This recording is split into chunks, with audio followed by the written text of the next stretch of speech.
Bismillahirrahmanirrahim. Assalamualaikum warahmatullahi wabarakatuh. Waalaikumsalam. Alhamdulillahirabbil alamin. Wassalatu wassalamu ala sayyidina Muhammadin wa ala alihi washabihi ajmain.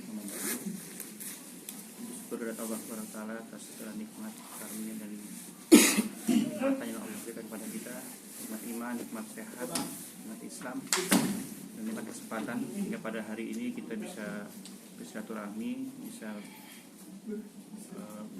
bertemu untuk sama-sama mengaji tentang dalil-dalil atau ayat-ayat yang Allah berikan kepada kita.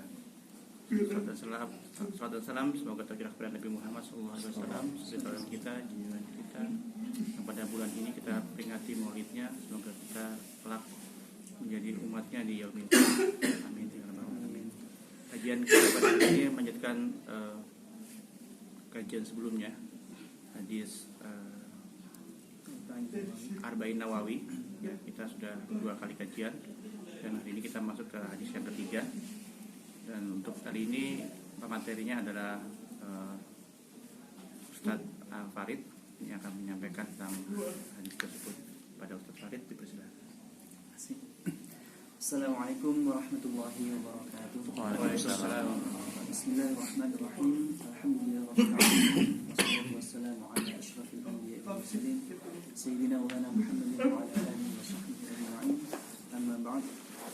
Subhanaka la 'ilma lana illa ma 'allamtana innaka antal 'alimul hakim. Teman-teman sekalian yang dirahmati Allah Subhanahu wa taala, alhamdulillah hari ini kita bisa berkumpul bersama dalam rangka thalabul ilmi, dalam rangka mencari ilmu di majelis ilmu yang insyaallah dirahmati oleh Allah Subhanahu wa taala ini. Kita hari ini akan melanjutkan kajian kitab hadis Al-Arba'in An-Nawawi yang dikarang oleh Imam An-Nawawi. Jadi sebelumnya kita sudah membahas hadis pertama tentang niat, cara menata hati, cara meluruskan tujuan kita, untuk apa kita beribadah, untuk apa kita melakukan sesuatu. Kita sudah pelajari dulu. Kemudian hadis yang kedua juga sudah kita pelajari tentang fondasi iman, Islam, dan ihsan. Dan pada hari ini kita akan melanjutkan kajian kita hadis yang ketiga. Sebelumnya akan saya bacakan dulu hadisnya seperti ini. An Abi Abdurrahman Abdullah bin Umar bin Khattab radhiyallahu anhuma qala. Jadi hadis ini diriwayatkan oleh Abi Abdurrahman, kemudian Abdullah bin Umar bin Khattab radhiyallahu anhuma, bahwa Rasulullah SAW bersabda, "Bunyal Islamu ala khamsin." Islam itu dibangun di atas 5 perkara, di atas 5 pondasi. Yang pertama, syahadatu an la ilaha illallah, yakni bersaksi bahwa tiada Tuhan yang patut disembah kecuali Allah, wa anna Muhammadan Rasulullah, dan bahwasanya Nabi Muhammad sallallahu alaihi wasallam adalah Rasulullah, wa iqamus shalah, mendirikan salat, wa ita'uz zakah, dan menunaikan zakat, wa hajjul bait, kemudian haji, wa shaum Ramadan, dan berpuasa pada bulan Ramadan. Saya yakin kita semuanya sudah sangat hafal hadis ini. Apalagi hadis ini isinya adalah rukun Islam, ya, semuanya sudah hafal rukun Islam. Anak-anak kita juga sudah hafal kan ya rukun Islam. Apalagi kita, insya Allah hampir semuanya sudah kita laksanakan rukun Islam itu. Dan dari teman-teman juga sudah ada yang alhamdulillah sudah sempurna, sudah sampai hajjul bait, sudah sampai haji ke Baitullah. Namun kenapa kok hadis ini diulang lagi di sini? Itu pertanyaannya. Kita awali kajian ini dari kalimat pertama, yaitu bunyal Islamu ala khamsin. Islam itu dibangun di atas 5 perkara. Pertama yang akan kita bahas adalah Islam. Al-Islam. Apa itu al-Islam? Jadi para ulama mendefinisikan al-Islam itu adalah al-khudu'u lillah. Jadi tunduk kepada Allah. Al-istislamu lillah. Jadi berserah diri, submission into Allah. Jadi berserah diri kepada Allah, menyerahkan dirinya kepada Allah sepenuhnya. Itu secara bahasa, secara lughawi. Nah, disinilah yang membedakan antara agama Islam dengan agama yang bukan Islam. Mungkin teman-teman akhir-akhir ini sering mendengar bahwa semua agama itu sama. Pernah mendengar hal seperti itu? Semua agama itu sama-sama mengajarkan kepada kebaikan. Dan bahkan ada yang lebih ekstrim lagi. Siapa tahu nanti kita akan di surga, di pintu surga itu kita akan bertemu dengan umat dari agama lain. Kira-kira mungkin nggak seperti itu? Saya sering mendengar seperti itu. Perlu kita ketahui bahwa sesungguhnya nabi-nabi yang telah diutus oleh Allah Subhanahu wa taala sebelum Nabi Muhammad, mereka semuanya muslim. Apa agama Nabi Ibrahim? Islam. Apa agama Nabi Musa? Islam. Agama Nabi Isa? Islam. Allah Subhanahu wa taala berfirman, "A'udzu billahi minasyaitonir rajim. Idz qala lahu rabbuhu aslim." Ketika Allah berkata kepada Ibrahim, aslim, tunduklah wahai Ibrahim, berislamlah wahai Ibrahim. Qala aslamtu li rabbil alamin. Kemudian Nabi Ibrahim menjawab, aslamtu li rabbil alamin. Aku menyerahkan diri, aku berislam kepada Allah Rabbul Alamin. Dan tidak hanya itu, Nabi Ibrahim juga berkata, wa wassa biha Ibrahim banihi wa Yaqub ya baniya innallaha astafa lakum ad-din fala tamutunna illa wa antum muslimun. Bahkan Nabi Ibrahim mewasiatkan kepada anak-anaknya, kepada Nabi Yaqub juga. Wassa biha Ibrahim wa banihi wa Yaqub ya baniya innallaha astafa lakum ad-din. Wahai anak-anakku, sesungguhnya Allah telah memilihkan agama Islam untukmu. Fala tamutunna illa wa antum muslimun. Dan jangan sampai engkau mati, jangan sampai engkau meninggalkan dunia ini illa wa antum muslimun, kecuali engkau dalam keadaan Islam. Agama Nabi Isa, Nabi Musa. Dalam Al-Quran, Hawariyun, sahabat-sahabat Nabi Isa berkata, ketika Nabi Musa bertanya, man ansari ilallah, siapa yang menolongku di jalan Allah? Qala al-hawariyuna nahnu ansarullahi amanna billah washhad bi annana muslimun. Jadi Hawariyun, sahabat-sahabat Nabi Isa berkata, nahnu ansarullah, kita yang akan menolongmu di jalan Allah. Washhad, dan saksikanlah dan bersaksilah bahwa kami adalah orang-orang muslim, yang secara literal adalah orang-orang yang berserah diri. Jadi agama Islam yang kita kenal dengan nama Islam ini, ajarannya sebenarnya tidak hanya diturunkan kepada Nabi Muhammad SAW. Islam itu munculnya bukan sejak diutusnya Nabi Muhammad SAW, tapi kepada nabi-nabi yang terdahulu. Misalnya ketika Nabi Isa alaihissalam, ketika bayi masih dalam kandungan, masih dalam gendongan ibunya Siti Maryam, Nabi Isa berkata, qala inni abdullahi atani al-kitab. Nabi Isa berkata, inni abdullah, saya adalah hamba Allah. Atani al-kitab wa ja'alani nabiyya. Aku diberikan oleh Allah kitab, Injil, wa ja'alani nabiyya, dan Allah menjadikanku sebagai seorang nabi. Wa ja'alani mubarakan aina ma kuntu. Nah, di sini wa awsani bis salati waz zakah. Jadi salat dan zakat itu juga sudah pernah disyariatkan kepada Nabi Isa dan kaumnya. Puasa sama. Kutiba alaikumus syiyam kama kutiba alal ladzina min qablikum. telah difardukan puasa sebagaimana telah difardukan kepada umat-umat sebelum kalian.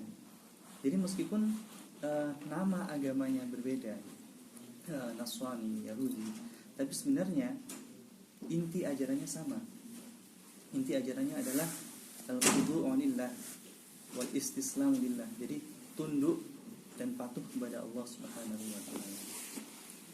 Jadi sekaligus ini membantah perkataan sebagian orang bahwa nanti di pintu surga itu kita bisa bertemu dengan umat agama lain. Siapa tahu mereka sama-sama menyembah Allah. Tidak sama, karena Allah Subhanahu wa taala sudah jelas-jelas menyatakan wa may yabtaghi ghairal islami dinan fala yuqbala min. Barang siapa yang mencari agama selain agama Islam, fala yuqbala min, maka tidak akan diterima.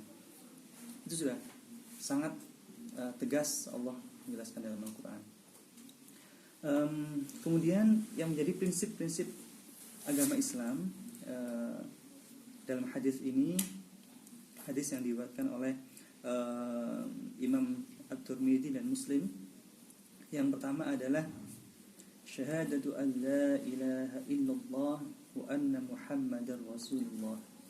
Syahadah. Apa itu syahadah? Syahadah itu adalah kesaksian dari kata syahada yashhidu, menyaksikan. Jadi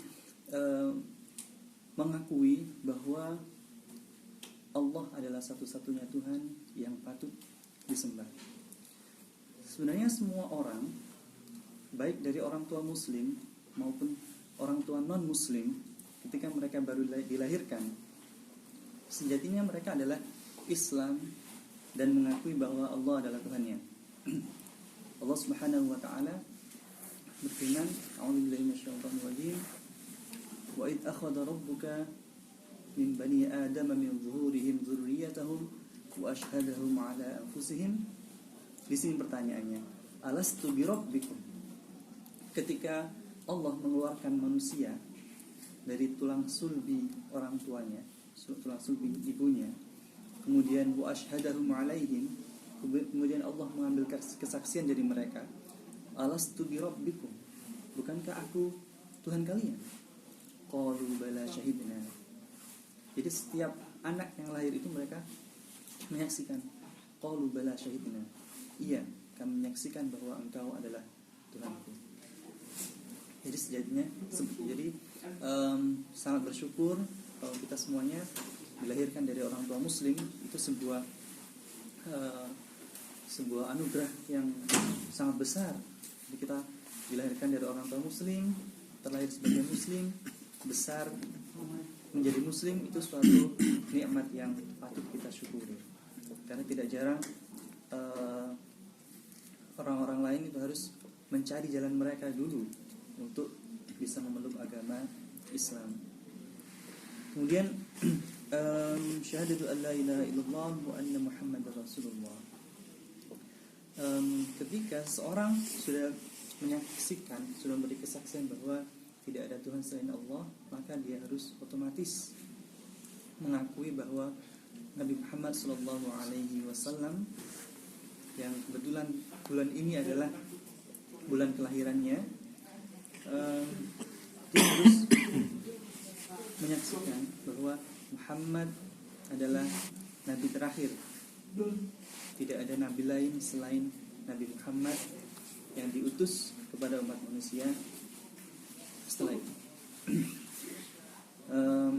Allah Subhanahu wa ta'ala berfirman, wa ma Muhammadun illa rasulun qad khalat min qablihi rusul. Tidaklah Nabi Muhammad itu kecuali sebagai seorang utusan yang telah lewat utusan-utusan sebelumnya. Wa ma Muhammadun aba ahadin min rijalikum walakin Rasulullah wa khataman nabiyyin. Muhammad itu bukanlah ayah dari seorang dari kalian, walakin Rasulullah wa khataman nabiyyin, tetapi Muhammad adalah Rasulullah yang diutus kepada kalian sebagai khataman nabiyyin, sebagai nabi penutup. Jadi kalau ada siapapun yang mengklaim dirinya menerima wahyu, ya, yang terakhir ini ada di Jombang ya, dari kota kelahiran saya. Itu jadi ada seseorang yang punya pondok di sana, dia namanya Pak Jari ya. Dia mengklaim menerima wahyu. Ini dan menamakan dirinya sebagai Isa Habibullah. Jadi ini suatu hal yang menurut saya hal yang sangat konyol ya. Kenapa? Karena di Al-Quran sudah sangat jelas bahwa Nabi Muhammad itu adalah nabi terakhir dan tidak ada nabi ataupun rasul lagi yang diutus setelah Nabi Muhammad. Kemudian pesan yang dibawa Nabi Muhammad SAW yang sekaligus menjadi pondasi agama Islam adalah wa yuqamus shalah, dan mendirikan salat. Sudah beriman kepada Allah, beriman kepada Nabi Muhammad SAW, untuk menjadi muslim kita harus iqamus shalah, mendirikan salat. Rasulullah SAW bersabda, "Shallu kama ra'aitumuni usalli." Salatlah kalian wahai orang-orang muslim, kama ra'aitumuni usalli, sebagaimana kalian melihatku salat. Jadi sangat penting sekali peran salat untuk membedakan antara muslim dengan ghair muslim atau dengan non muslim. Tiap hari yang bisa kita bedakan antara seorang muslim dengan non muslim adalah salatnya. Jadi salat ini adalah pembeda antara orang yang mengaku dirinya sebagai muslim dengan orang yang bukan muslim. Dan seperti yang dijelaskan di Jumat berikutnya, Jumat sebelumnya, bahwa salat ini sangat berperan ketika nanti kita menghadapi hari kiamat dalam mizan. Jadi sabda Rasulullah SAW, awwalu ma yuhasabu bihil 'abdu yaumal qiyamah as-shalah.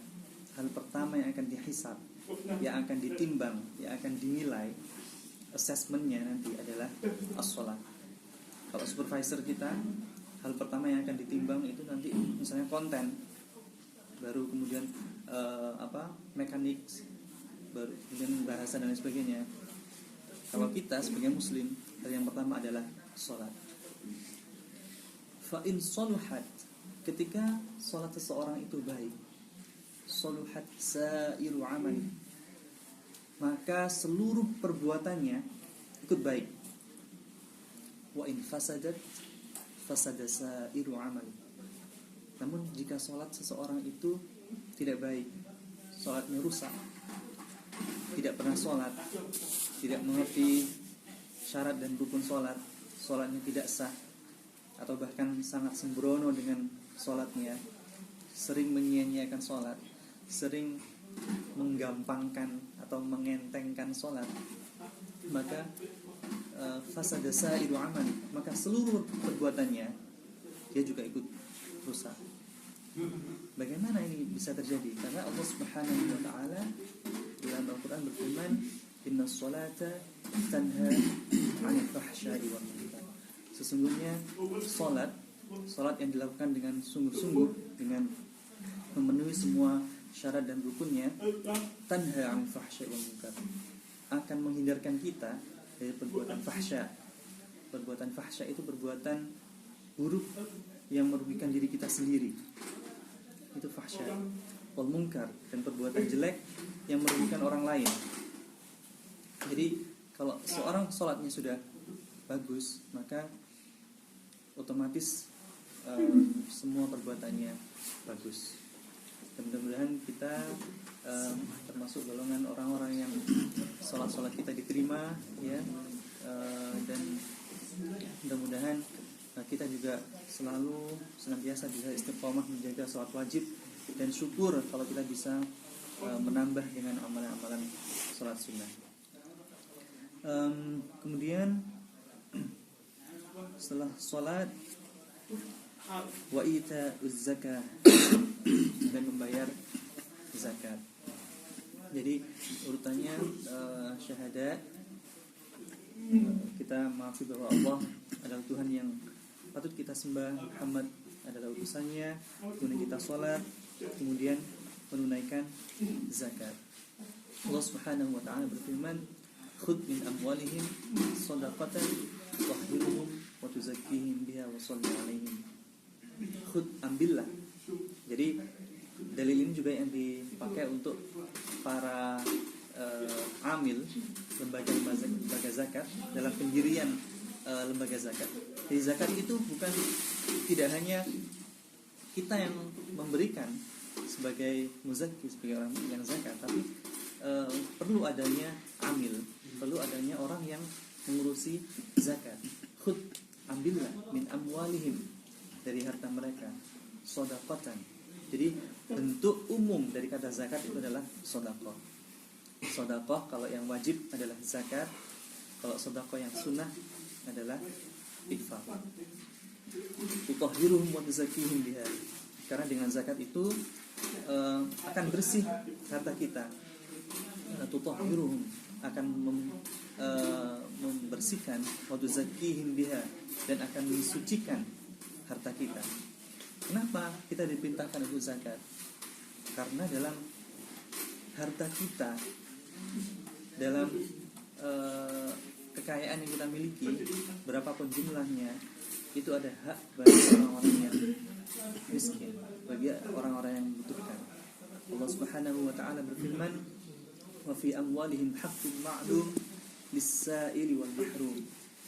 Dan pada harta mereka, orang-orang mampu, orang-orang kaya, tapi amwalim haqqun ma'lum, ada hak dari orang-orang yang lis-sa'il wal mahrum, orang-orang peminta-minta dan orang-orang yang mahrum, orang miskin tapi yang tidak minta-minta. Itu bedanya as-sa'il dan al-mahrum. Jadi kalau bahas zakat pasti sangat panjang ya. Ada mulai dari zakat fitrah, ada zakat mal, zakat perdagangan, ada zakat perniagaan dan lain sebagainya. Jadi intinya kalau zakat ini yang sering dilalaikan adalah zakat mal, zakat harta, yang menurut mazhab Imam Syafi'i kadarnya adalah ketika kita punya 84 gram emas, kalau katakanlah 1 gramnya itu 500.000. Jadi kalau kita punya uang sekitar 42 juta dan sudah selama 1 tahun, maka kita wajib mengeluarkan 2,5%-nya. Itu yang sering kita lupa. Kemudian wahajjul bait, dan berhaji di Baitullah. Man istata'a ilaihi sabila, otomatis wallahi 'alan-nasi hajjul baiti man istata'a ilaihi sabila. Firman Allah dalam surat Ali Imran, walillahi 'alan-nas, dan Allah sudah mewajibkan kepada manusia hajjul bait, untuk berhaji di Baitullah. Man istata'a ilaihi sabila, bagi orang-orang yang mampu secara ekonomi, bisa membiayai perjalanannya, dan mampu juga secara fisik bisa melakukan ibadah haji. Dan selain itu keluarga yang ditinggalkan untuk berhaji juga masih bisa ditanggung. Itu artinya istata'a atau mampu. Kemudian yang terakhir adalah shaum Ramadan, dan berpuasa pada bulan Ramadan. Seperti yang saya sebutkan tadi bahwa Islam itu ada tidak hanya ketika Nabi Muhammad SAW diutus kepada umat manusia, tapi sebelum-sebelumnya. Buktinya salah satunya adalah puasa Ramadan. Puasa Ramadan itu sudah disyariatkan kepada umat-umat sebelumnya. Kepada, kalau kita sampai sekarang ya, kita lihat saudara-saudara kita yang Kristiani, mereka sebenarnya ada kewajiban puasa di Easter itu, Paskah ya, di Paskah itu ada yang mereka seharusnya berpuasa.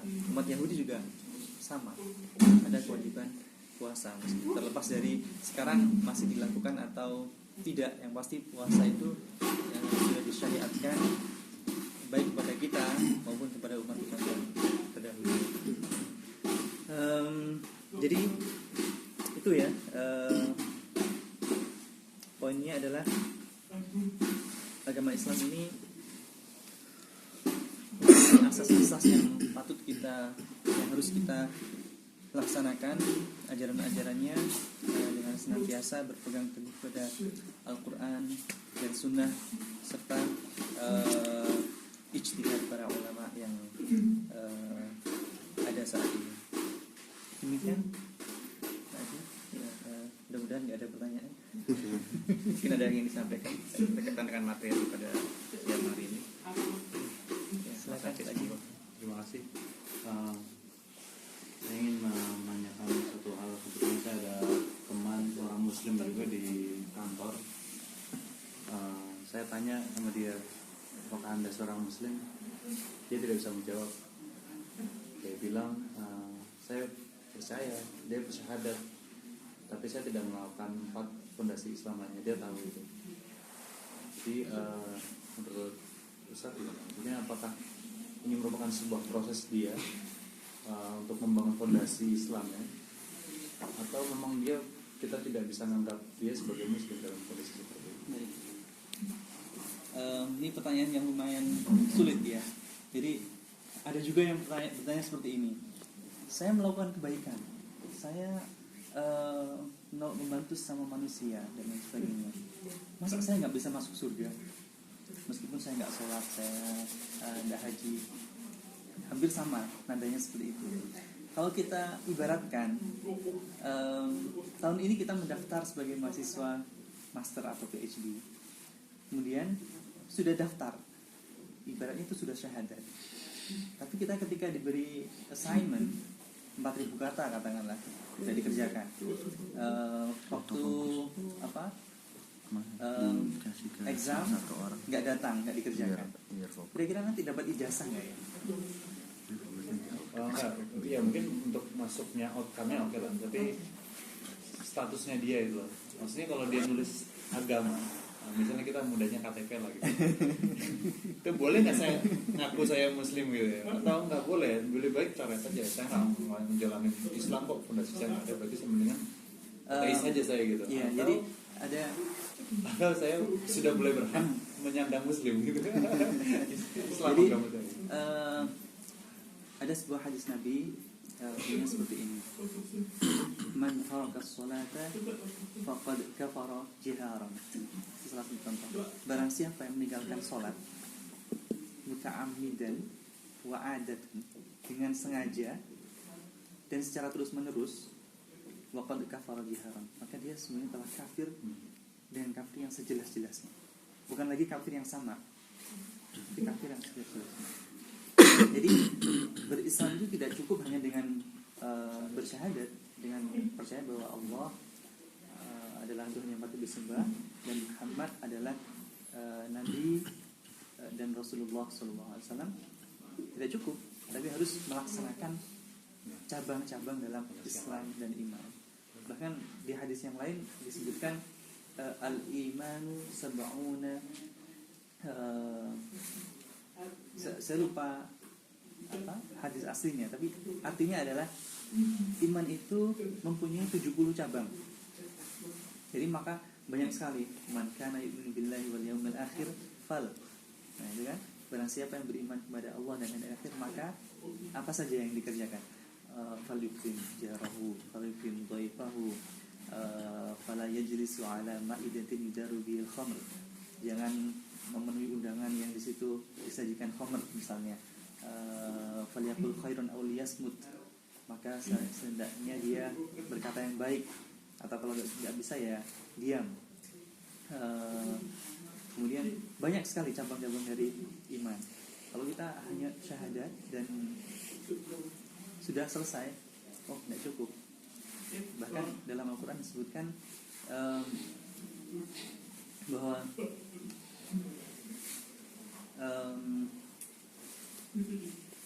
ayatnya saya lupa persisnya. Jadi tidak cukup untuk bilang saya Islam, saya bersyahadat, kemudian tapi tidak mengamalkan apa yang ada dalam Islam.